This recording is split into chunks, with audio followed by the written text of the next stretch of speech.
When Sarah Morgan's taxi nosed up the gravel drive and the Victorian mansion finally heaved into view, it looked less like a home and more like a memory refusing to die. She pressed one palm to her 35-year-old belly, 3 months along and counting, and felt the quiet thrum of a second heartbeat answering the wind that combed the oaks. Only yesterday, an attorney she'd never met had phoned with words she couldn't square with reality: an inheritance. A great-aunt you never knew. A place called Thornfield Manor.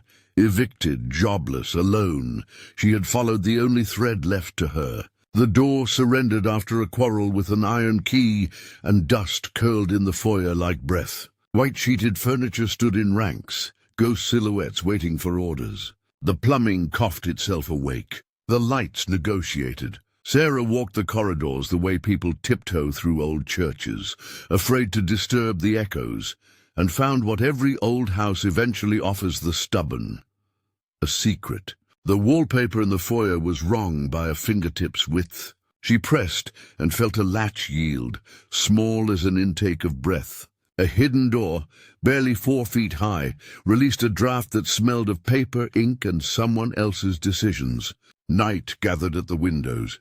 The house shifted its weight, and somewhere behind her, a floorboard answered with a sound that had nothing to do with age. 3 months earlier, the bathroom clock had mocked her with 20 minutes of silence and 2 pink lines. By the time she opened the door, Mark's suitcase was already open on the bed, and his new life had its mouth wide open, asking to be fed. "Seattle," he'd said, "opportunity, fresh start." He didn't look her in the eye, and she didn't say the word pregnant because words like that need a place to land, and he'd already taken off. Then came the bankruptcy at her publishing house, the eviction notice with its crisp legal edges, the call about Mark getting married, and the soft weight of knowing none of it would unhappen. So the letter from Whitfield and Associates felt like a clerical error sent by fate.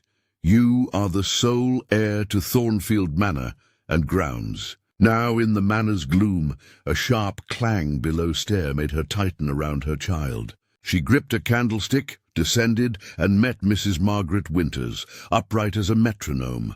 Grey hair coiled like a rule. "Caretaker," she said, setting grocery bags down as if the house itself had ordered them. 40 years, she added, unblinking. Sarah asked about the great-aunt. Mrs. Winters answered like a ledger, sparingly, precisely, with one surplus line: "The Thornfields excel at keeping secrets." That night, in a bed older than most countries, Sarah listened to a thud run inside the walls, footsteps that knew a shortcut between floors, and a woman's voice that didn't bother finishing the sentence it started. Morning softened the hard edges. Sun laid lacework across the hall, and the little door, her new addiction, opened a pocket of time, a private study suspended in amber. A writing desk, a crystal tumbler gone to sugar, a quill like a sleeping bird, journals in leather skins, and a silver frame with a face so close to her own she flinched. 1965, white gloves. That tilt of the mouth she hated in photographs, hers and apparently her mother's. Elizabeth. The name tasted like a door you haven't opened since childhood. She took the photo, folded it into her pocket, and went looking for air.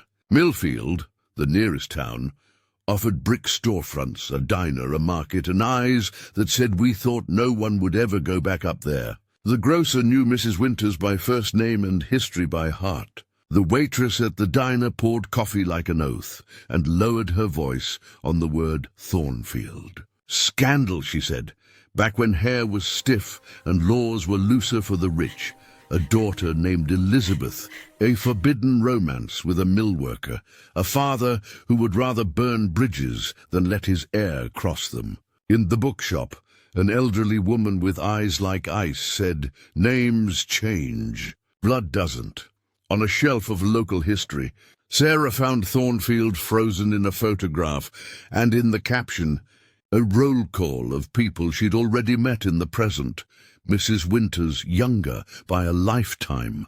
Her mother at 12, a man with a patriarch's mouth and closed hands. The town knew the outline. The house held the filled-in parts. Back in the hidden study, dust answered to sunlight, and a narrow brass handle disguised as ornament opened to reveal a wooden box dressed in mother-of-pearl. Inside, letters bound in the kind of blue ribbon you keep for promises. "My dearest Lizzie." The voice was a young man's, confident enough to be tender, Thomas Morgan by the signature, writing about creek bank meetings and foreman shifts, and a world where a mill worker could borrow hours from a rich man's daughter and pay them back with the interest of his heart. The letters grew braver and more careful at once. "Your father passed me without seeing me, as if men with calluses are invisible. Then resolve. Let's leave. Friday at midnight. Pack only what you can carry. 2 weeks later, my beautiful wife on different stationery, cheap, cheerful, unapologetic. Then plans a baby, the weight of possibility. And the hinge no one can oil, the accident, dangerous work for better pay, an absence that filled the room more completely than any presence. Mrs. Winters stood in the doorway like a witness who had decided to tell. She said adoption with her chin lifted and eyes steady, the way you name the only lifeboat when the deck's already at the wrong angle. She said Elizabeth died 30 minutes after Sarah was born. She said the great-aunt watched from the edges like weather, distant, constant, shaping. Sarah placed a palm against the child inside her and read the last letter twice, because grief comes with a stutter, and sometimes love does too. The knock arrived in a tailored suit. Maxwell Pierce wore money the way other men wore cologne, and he unrolled renderings that prettified the house until it no longer had a pulse. He talked in numbers that make a single mother's knees consider folding: condos, spa, boutique hotel, progress with a valet and a gift shop. Sarah asked how long his company had been interested, and his mouth did a little arithmetic. It hoped she wouldn't notice. After he left, the internet supplied a biography in euphemism, historic redevelopments that kept just enough original bone to claim ancestry, zoning fights that ended with compromises, then compromises that were compromised. In the study's glass cabinet, an old family Bible coughed up a brass key and an absence. No death date for William Thornfield, the Iron Patriarch. A yellowed clipping offered a different kind of gravestone. Boat found empty, search ongoing, and a partner named Pierce stepping forward to steward operations. The house seemed to lean closer. The hidden panel in the fireplace accepted the brass key like a handshake and yielded a cache that turned arithmetic into geometry.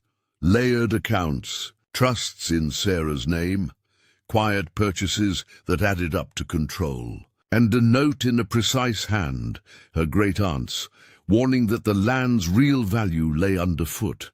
Rare earths, old coal, the kind of minerals that make new empires and repeat old sins. The condos were a costume. The mines had never changed outfits. Gas has a smell you don't forget. It woke her at 2 a.m., slick and urgent, and the pilot's blue eye was shut when she reached the kitchen. The emergency plumber frowned the way men do when they decide you can handle the truth. A safety valve loosened by hands, not time. An unlatched basement window proved the house had more doors than locks. A note without a stamp said, "Accidents happen in old houses. Sell while you can." Ben Adams arrived with coffee, tools, and the practical kindness of small towns that remember how to fix things without declaring victory. Historian by title, neighbor by instinct, he fitted cameras like eyelids and mentioned blueprints of Thornfield that had rooms inside rooms. Together in the stone-ribbed basement, they found a ceiling ring, pulled the house open along a seam, and crawled into the sealed heart, William Thornfield's private office. Its air oddly preserved, its bare bulb deciding for them to work. Files spoke in the dry voice of contracts. A safe behind a painting surrendered to numbers hidden in the sky. Inside, a will dated a week before William's disappearance, leaving everything to Elizabeth and freezing extraction on the main estate for 100 years. A journal wrote what paper is worst at and best for? Fear. Pierce threatened my daughter today. Accidents happen to young women who wander alone. On the stone wall, a crude map, a mark near the lake, labeled by urgency rather than ink. The house didn't just remember, it kept receipts. Night answered back with headlights slicing the garden, then footsteps choosing the side door with the weakest lock, and Maxwell's voice ordering rooms as if he'd paid for the right. Sarah flipped on the foyer lights from the top of the stairs, a position of theater and war. Sirens arrived like a promise. The sheriff listened like a man who might still be for sale, but wasn't. Laura, Ben's attorney sister, gave the law its teeth. The recording on Sarah's phone hooked the room and turned it so everyone had to look at what was there. A measured threat wrapped in concern. Maxwell withdrew like a tide that knows it's coming back meaner. The sky broke its own ribs. The power staggered and fell. Contractions began as a rumor, then petitioned for reality every 8 minutes, then 2. The bridge was underwater. The logging road had a reputation. The signal bars vanished. Mrs. Winters boiled water like a tradition and became a midwife because that's what the moment asked of her. Pain made a corridor. Sarah walked it, somewhere between one wave and the next. The room filled with the presence of 2 women whose portraits she had only just learned to forgive, Elizabeth and Eleanor, and their silence said push better than words do. Her daughter arrived with a cry that mapped the house in sound. They wrapped her in linen that had been ironed for this night long before the calendar caught up.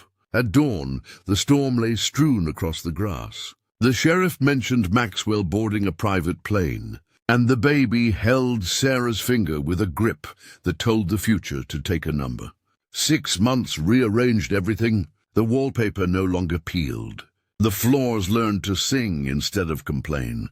The gardens traded their snarl for a memory of order. The east wing opened as the Thornfield Women's Sanctuary, temporary rooms for women who needed a landing strip when the runway disappeared. The west wing kept its history honest. Eleanor's study intact, the ledgers where they belonged, the journal under glass only when Sarah wasn't reading it again. The lake gave back what the map had promised. Geological surveys sealed against water, proof that William had chosen stewardship over profit and paid the classic price for it. Court-stamped preservation papers. The town voted to rename its main park. The Historical Society unfurled new exhibits, and the petition that started as a whisper became a banner nobody could ignore. Ben stayed, slowly, deliberately. Mrs. Winters retired into a job with a different title and all the same authority. At night, Sarah walked the halls with the baby, Eleanor Elizabeth, counting breaths the way you count blessings when you finally know their names. On the desk lay the foundation documents and a future that didn't require tunnels or hiding. The portraits watched without judgment. The oaks outside argued with the wind the way old friends do, and the house, which had tested her, accepted her, and nearly lost her, settled into the kind of silence you only hear when a place is being used for what it was meant to be.